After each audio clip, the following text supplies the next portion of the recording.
그저 사랑하기 때문에 라고 하는 제목으로 함께 말씀 잠시 나누겠습니다. 여러분은 사랑이라는 단어를 만약 다른 단어로 대치를 하거나 다른 문장으로 표현을 한다면 여러분들은 어떤 단어와 어떤 문장을 여러분들은 표현하실 수 있으시겠습니까? 예를 들어서 사랑은 관심이다, 또는 사랑은 아낌없이 주는 것이다. 또 뭐가 있을까요? 사랑은 기다리는 것이다. 이러한 등등의 표현들이 있을 겁니다. 저는 오늘 개인적으로 말씀을 묵상하면서 사랑을 이렇게 한번 표현을 해 보았습니다. 사랑은 그 대상이 어떠하든지 간에 그저 믿어주는 것이다 라고 말입니다. 오늘 우리가 함께 다루게 될 이 본문은 예수님께서 제자들과 마지막 유월절 만찬을 갖는 장면입니다. 이제 곧 십자가의 죽음을 목전에 두고 있는 그런 상황입니다. 여기서 우리가 한 가지 좀 생각해 봐야 할 것은 지금 예수님께서 누구와 함께 이 유월절 만찬을 잡수고 계시는가라고 하는 부분입니다. 당연히 제자들이겠죠. 그런데 유월절의 유래를 말해주고 있는 출애굽기의 말씀에 보면 유월절 식사를 함께 할 수 있는 당사자들이 누구인지에 대해서 성경은 우리에게 명확하게 제시해주고 있습니다. 출애굽기 12장 3절의 말씀을 함께 보시면, 너희는 이스라엘 온 회중에게 말하여 이르라. 이달 열흘에 너희 각자가 어린 양을 잡을지니 각 가족대로 그 식구를 위하여 어린 양을 취하되. 자, 누구와 함께 유월절 식사를 하게 되어 있습니까? 가족끼리 하게 되어 있습니다. 만약에 가족이 너무나 적으면 어떻게 할까요? 이어지는 출애굽기 12장 4절 말씀해 보시면, 어린 양에 대하여 식구가 너무 적으면 그 집의 이웃과 함께 사람 수를 따라서 하나를 잡고 각 사람이 먹을 수 있는 분량에 따라서 너희 어린 양을 계산할 것이며 라고 기록합니다. 여기서 말하는 이웃은 그냥 우리 집 옆집에 살고 있는 그런 이웃을 말하는 것이 아니라, 히브리 언어에서 이 이웃의 개념은 시도 때도 없이 아무 때나 부담감 없이 찾아와서 함께 식사할 수 있는 그런 허물이 없는 관계를 이웃이라고 말합니다.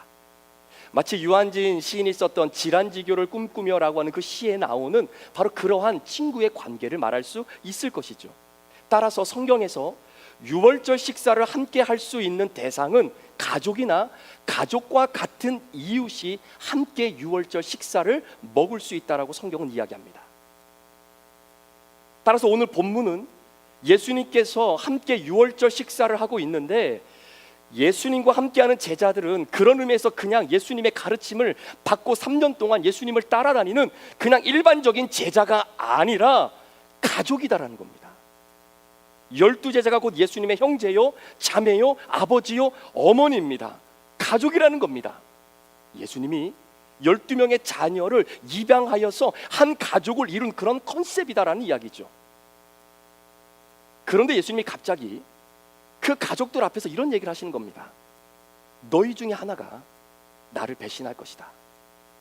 다른 말로 표현하면 12아들 중에 한 아들이 나를 배신하고 나를 버릴 것이다 라고 말하고 있는 겁니다.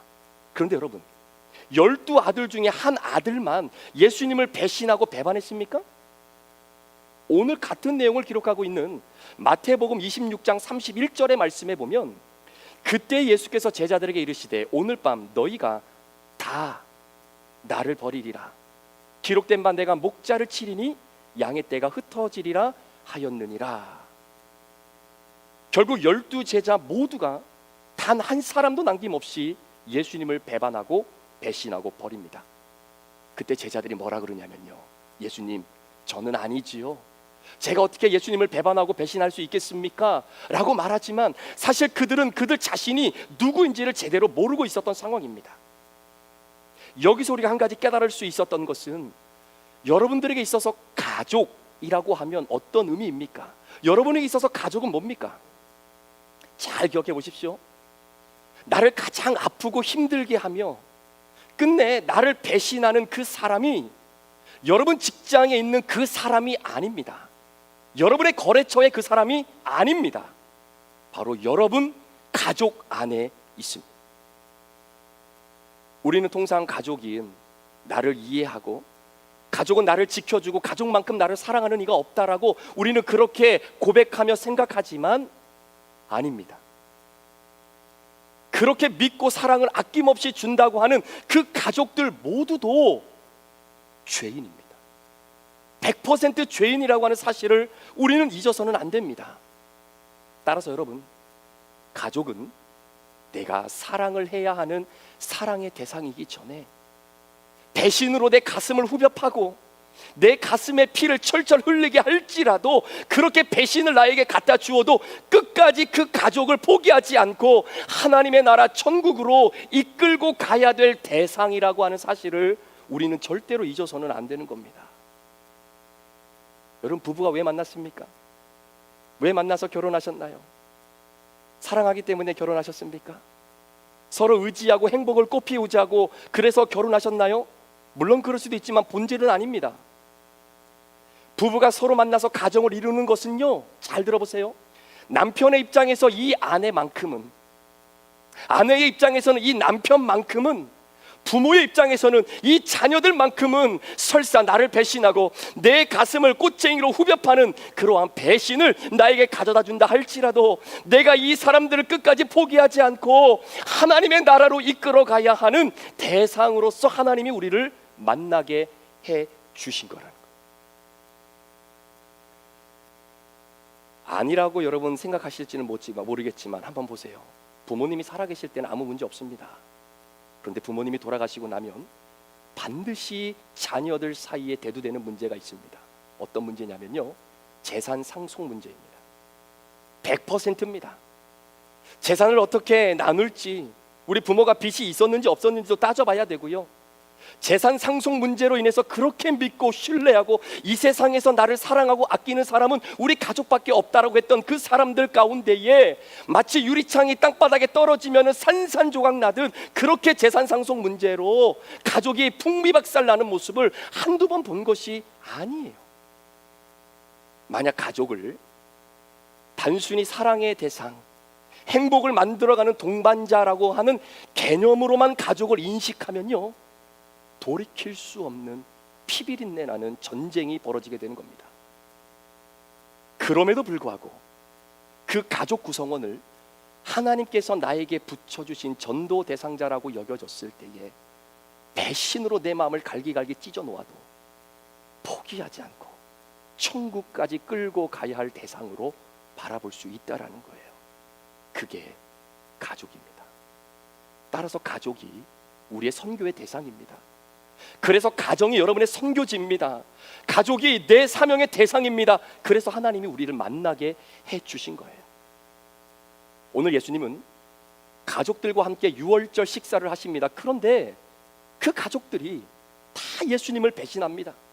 예수님을 버립니다. 그런데 참 놀라운 것은 예수님은 이 가족이 나를 버릴 거라고, 나를 배신할 거라고 알면서도 그 가족을 포기하지 않고 끝까지 천국으로 이끌어 가시는 예수님의 모습, 이것이 어떻게 가능할 수 있었겠느냐라는 거죠. 그것은 바로 하나님의 언약 때문에 그렇습니다. 하나님의 약속 때문에 그렇습니다. 언약이라고 하는 이 단어는 신구약을 통틀어서 성경에 약 300번 이상 기록이 되어져 있는데요, 하나님의 언약이라고 하는 의미는 하나님께서 본인이 한 약속을 반드시 지키시는 하나님의 역사라고 하는 의미에서 하나님의 언약을 여러분 기억하셔야 됩니다. 다시요, 하나님의 언약은 하나님께서 본인이 한 약속을 반드시 지키시는 능력의 하나님의 역사라는 거예요. 이것이 성경에서 말하는 하나님의 언약입니다. 이 언약이 바로 약속의 개념인 건데, 여러분 세상에서 가장 중요한 약속이 혹시 어떤 약속인지 아십니까? 창세기 29장에 보면 이런 내용이 나옵니다. 야곱이 형 에서를 속이고 장자권을 취한 이후에 형을 피해서 외삼촌 라반이 살고 있었던 밧단 아람이라는 곳으로 피신을 하게 되죠. 그곳에 도착하자마자 야곱은 자신의 인생과 마음을 한순간에 빼앗아 버렸던 아름다운 한 여인을 만나게 됩니다. 그 여인이 바로 라헬이라고 하는 여인입니다. 야곱은 외삼촌 라반에게 가서 내가 라헬과 결혼하겠다라고 이야기하니까 외삼촌 라반도 그래 내 딸을 이방 민족에게 던져주느니 차라리 골육지친인 내 식구 야곱에게 주는 게 더 낫겠다라고 생각을 해서 서로 결혼 계약을 맺고 한 가지 약속을 하죠. 바로 라헬을 위해서 7년 동안 죽어라고 일하는 겁니다. 엄밀히 보면 이미 야곱과 라헬은 결혼이라고 하는 언약, 약속을 맺은 사이입니다. 그 약속을 지키기 위해서 야곱은 7년이라고 하는 시간을 단 며칠처럼 일하게 되지요. 그리고 기간이 차고 나서 이제는 숙소로 돌아가게 되는데 웬일입니까? 그렇게 기다리고 고대했던 라헬과의 첫날 밤이 아니라 그의 언니였던 레아가 기다리고 있는 거 아니겠습니까? 보세요. 야곱은 외삼촌 라반으로부터 배신감을 느꼈습니다. 가족임에도 불구하고 배신을 당했어요. 사실 본인도 형을 배신하지 않았습니까? 그런데 야곱이 배신감을 느껴도 라헬이라고 하는 여인을 얻기 위해 7년을 더 일합니다. 이유가 뭔지 아십니까? 자신의 마음을 송두리째 빼앗아 갔던 이 라헬과 맺었던 그 약속, 그 언약을 깰 수 없었기 때문이에요. 이처럼 세상에서 가장 강력한 언약은 결혼 언약입니다. 여러분, 부모와 자식은 천륜이라고 이야기하지 언약 관계, 약속의 관계라고 말하지 않잖아요. 이처럼 세상에서 가장 강력한 언약, 약속이 결혼 약속이라고 한다면 하물며 의로우신 하나님이 나의 신랑이시고 나는 그분의 신부인데 어찌 이 약속이 깨질 수 있겠습니까? 여러분, 하나님은 나의 신랑, 나는 그분의 신부라고 하는 이 영적인 결혼 관계가 우리 믿는 자들에게 형성되었다라고 하는 것은 하나님과 내가 한 몸을 이루었다는 것이고요, 하나님의 영과 내 영이 하나로 합쳐졌다라고 하는 이야기입니다. 그래서 한 몸이라고 하는 이 개념 자체가 마치 야교풀로 이 창호지 두 장을 붙여서 딱 붙여 만드는 것이 한 몸이라고 하는 개념 아니겠습니까? 그런데 만약에 풀로 붙여놓았던 이 창호지를 다시 떼어내려고 하는 순간 창호지 두 장은 모두 다 찢어져 버립니다.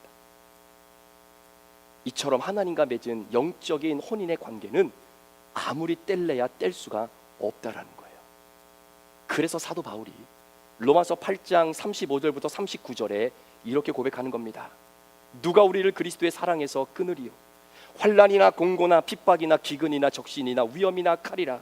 기록된 바 우리가 종일 주를 위하여 죽임을 당케 되며 도살할 양같이 여김을 받았나이다 함과 같으니라. 그러나 이 모든 일에 우리가 사랑하시는 이로 말미암아 우리가 넉넉히 이기느니라. 내가 확신하노니 사망이나 생명이나 천사들이나 권세자들이나 현재일이나 장래일이나 능력이나 높음이나 기쁨이나 다른 어떤 피조물이라도 우리를 우리 주 그리스도 예수 안에 있는 하나님의 사랑에서, 하나님의 언약에서, 하나님의 약속에서, 하나님의 사랑에서 끊을 수 없다라는 거예요. 만약 하나님께서 야, 내가 보니까 너는 아무래도 내 신부 자격이 될 자격이 없는 것 같다, 그러니까 너는 여기까지 하자, 우리 여기까지 하자 라고 하나님이 말하는 그 순간 하나님은 죽습니다. 여러분, 하나님이 죽을 수 있습니까? 그럴 수 없는 거죠. 이게 하나님의 언약이라는 거예요.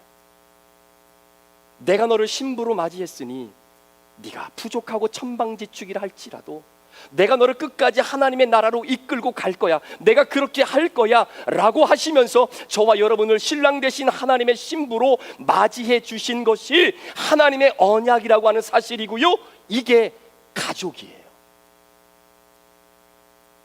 여러분, 구약에 나타난 호세아의 핵심 메시지가 이거 아닙니까? 호세아의 아내인 고멜이라고 하는 여인이 상상을 초월한 음행을 저질러도 그 아내를 포기하지 않습니다.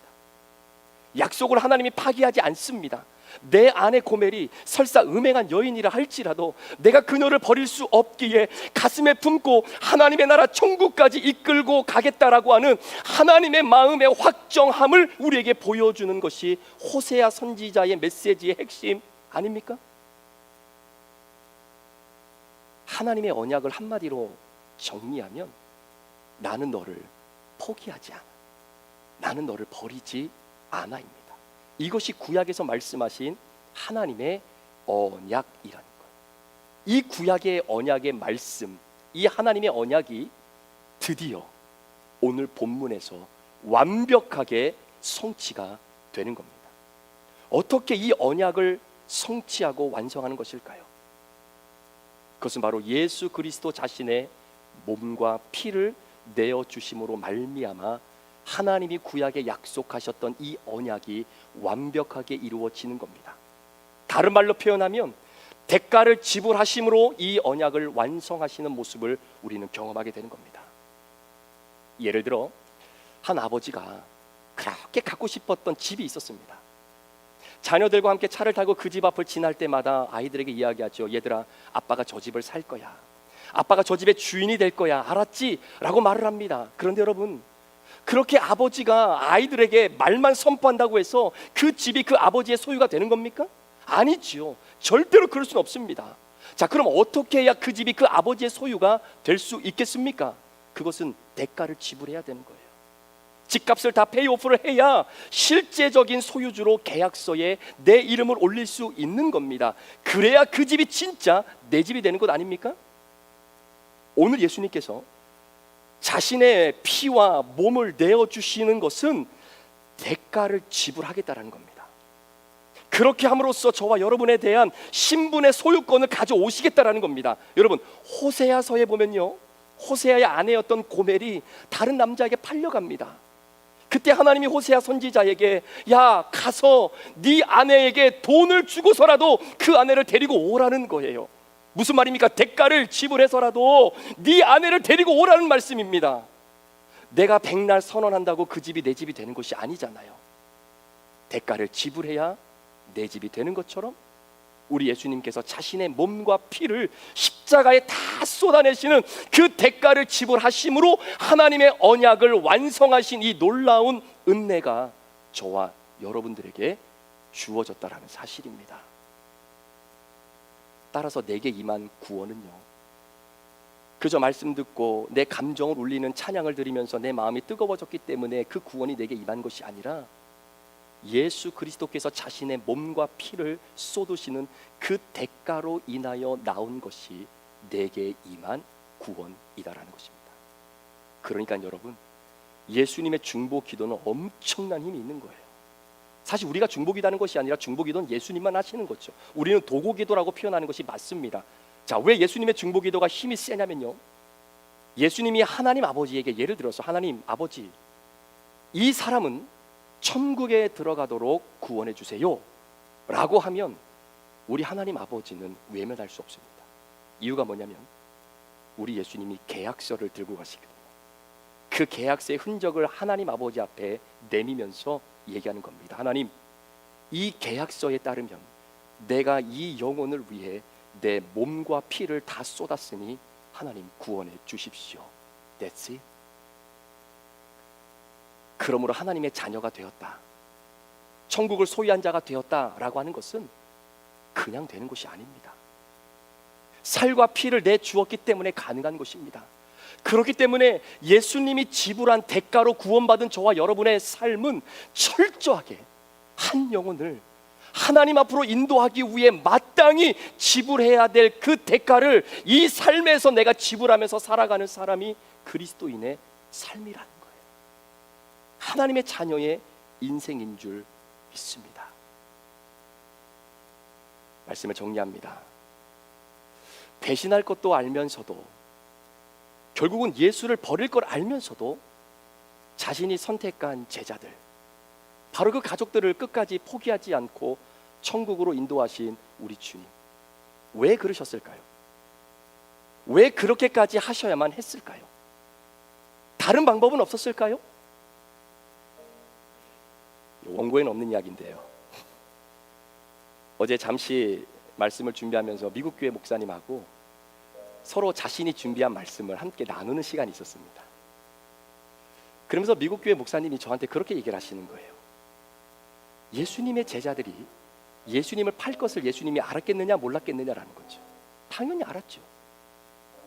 당연히 알고 있었음에도 불구하고 그 제자들을 그 한 자리에 모아놓고 함께 식사를 나눌 수 있다는 것이 Great Love, 이게 진짜 사랑 아니겠느냐라는 거예요. 그러면서 하시는 이야기가, 만약에 너는 너를 배신하고 너를 싫어하고 너를 정죄하는 그 사람이 있다면 그 사람을 그 따뜻한 식탁의 자리에 너는 초대하겠냐라는 거예요. 힘들 것 같다 그랬습니다. 그게 하나님의 사랑이라는 거죠. 왜 우리 주님이 그렇게까지 하셨을까요? 왜 꼭 그렇게까지 하셔야만 했을까요? 왜 몸과 피를 다 쏟아내시면서까지 하나님 아버지께서 말씀하신 그 구약의 언약을 완성하실 수밖에 없었던 이유가 이거 말고 다른 방법은 없었을까요? 오늘 말씀의 결론입니다. 예수님이 그렇게 하실 수밖에 없었던 것은 단 하나, 나를 너무나 사랑하셔서 그래요. 내가 사랑받을 만한 이유가 있었기 때문에 내가 사랑받는 것이 아니라 이건 100% 하나님 쪽에서 나에게 물밀같이 밀려 들어왔던 일방적인 사랑 때문에 그렇습니다. 그 사랑 때문에 이렇게도 못난 나를, 그 사랑 때문에 이렇게도 약한 나를 결국 선택하시고 자신이 직접 십자가의 몸과 피를 다 내어주시고 대가를 완벽하게 지불하심으로 하나님 아버지께서 약속하셨던 하나님의 그 언약, 그 약속을 당신 스스로가 십자가상에서 완전한 최후의 종지부를 찍으신 바로 그 예수님의 사건. 왜 그렇게 하셔야만 했을까요? 이 질문을 우리가 주님 앞에 드린다면 아마 주님은 우리에게 이렇게 대답해 주실 겁니다. 그 대답이 저와 여러분 모두의 대답이 되기를 소망합니다.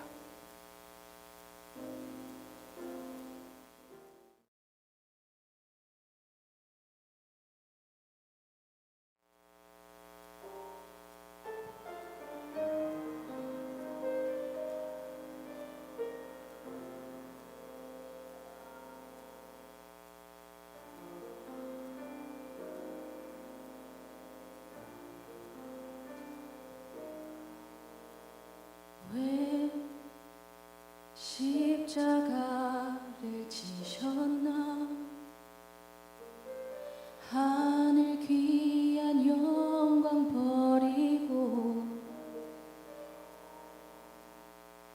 왜 십자가를 지셨나 하나님의 아들임을 버리고 왜 물과 피 쏟으셨나 아무 죄 없으신 어린 양 왜 물과 피를 쏟았나 초록 멸시하는 나를 위해 그저 사랑하기 때문에 너무 사랑하기 때문에 이토록 못난 날 이토록 약한 날 위하여 십자가를 택하셨네.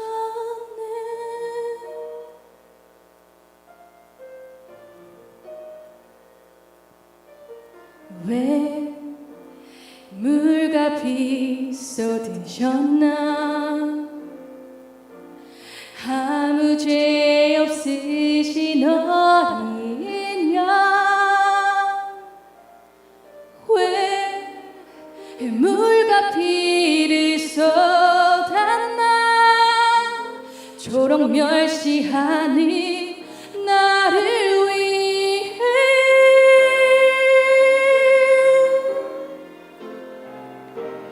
그저 사랑하기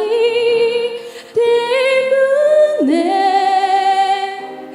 너무 사랑하기 때문에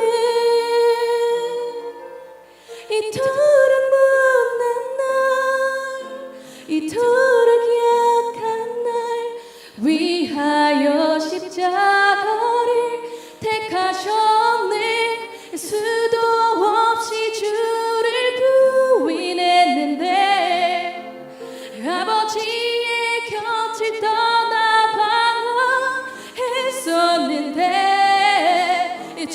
향해 돌 던질 때 나도 함께 있었는데 이 사랑 받을 것 하나 없는데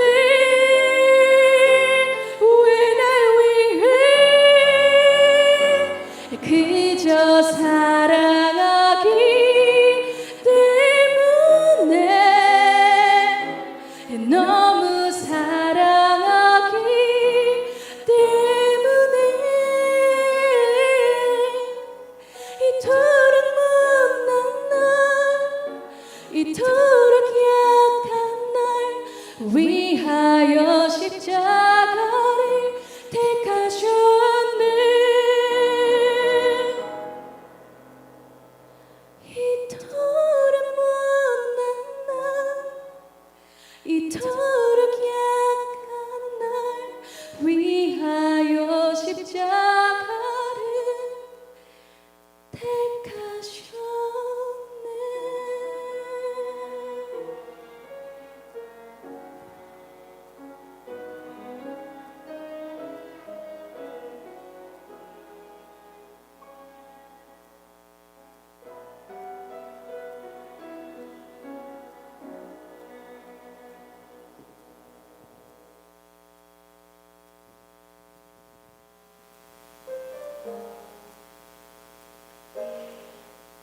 우리 예수님께서 왜 꼭 그래셔야만 했는가?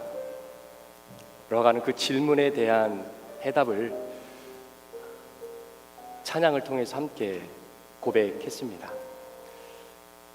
그저 사랑하시기 때문에, 그저 우리를 너무나 사랑하시기 때문에 십자가를 선택하시고 자신의 몸과 피를 다 쏟으셨던, 그 대가를 지불하셨던 바로 그 주님의 그 은혜를 우리가 함께 기억하기를 원합니다.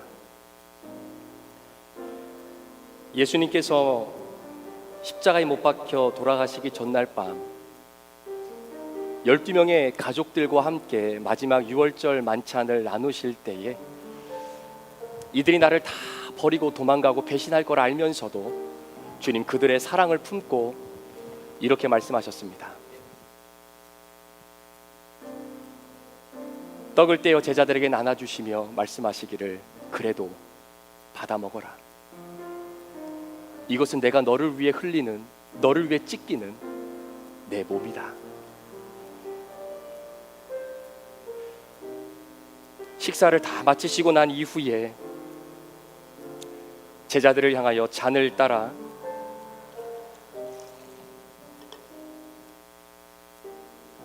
제자들에게 주시면서 말씀하셨습니다. 알아, 니네가 나 배신할 것, 나를 사람들의 손에 넘겨 나를 죽게 할 것 알아. 그래도 그저 사랑하니까, 이게 하나님의 언약이니까 받아 마시라. 내가 너를 위해 흘리는 나의 피, 곧 언약의 피니라.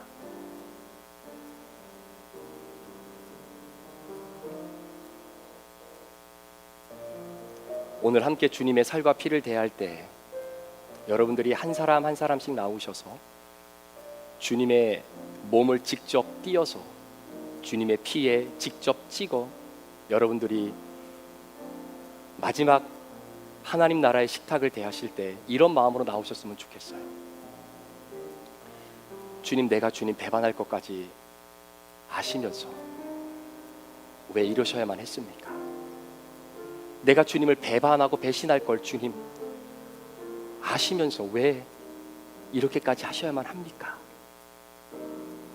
그 마음으로 여러분들이 주의 살과 피를 대할 때 주님이 여러분의 심령 속에 이렇게 말씀하실 겁니다. 그저 내가 너를 사랑하니까.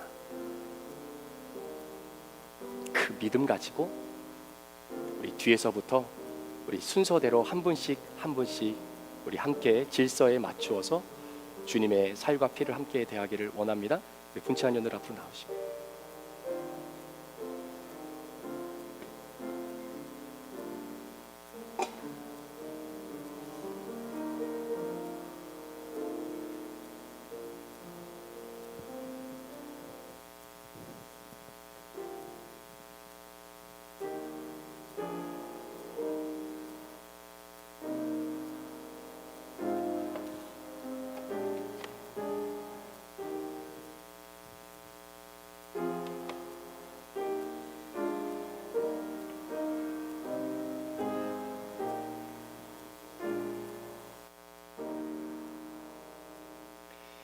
오 나의 주님 진입해 오니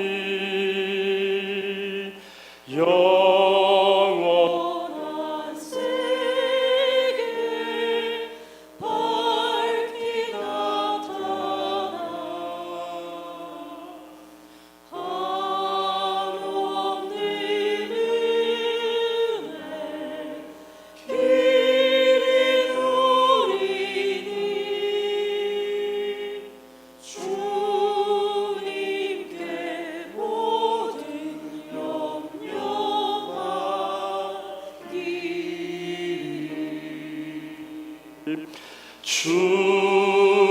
주님의 떡을 내가 먹으며 주님의 잔을 내가 마시고 근심의 짐을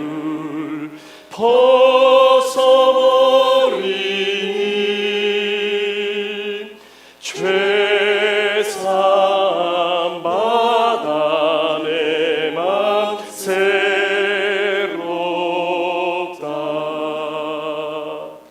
주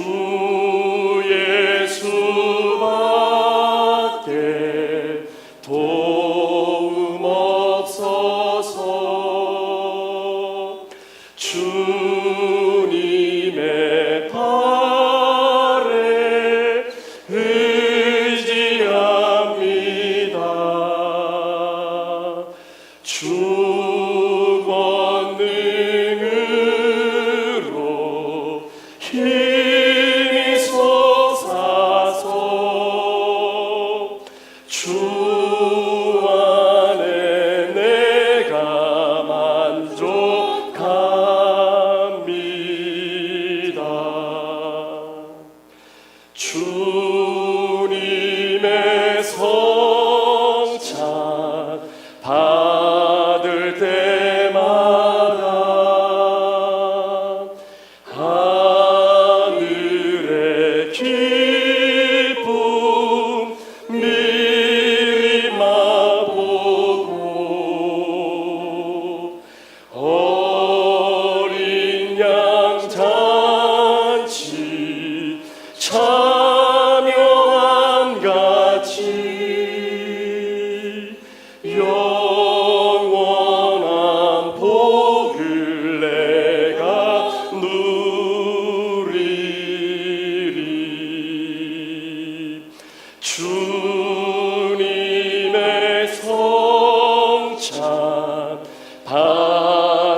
다 같이 4절 한번 찬양합니다. 주님의 성찬 받을 때마다 주님의 성찬 받을 때마다 하늘의 기쁨 미리 맛보고 어린 양 잔치 참여한 같이 영원한 복을 내가 누리. 주님의 성찬 받을 때마다 주님의 성찬 받을 때마다 하늘의 기쁨 미리 맛보고 어린 양 잔치 참여한 같이 영원한 복을 내가 다시 한번 찬양합니다. 우리 무반주로 한번 찬양합니다. 주님의 성찬 받을 때마다 하늘의 기쁨 미리 맛보고 어린 양 잔치 참여한 같이 영원한 복을 내가 누리리. 주님의 성찬 주님의 성찬 받을 때마다 하늘의 기쁨 미리 맛보고 어린 양 잔치 참여한 같이 영원한 복을 내가 누리리.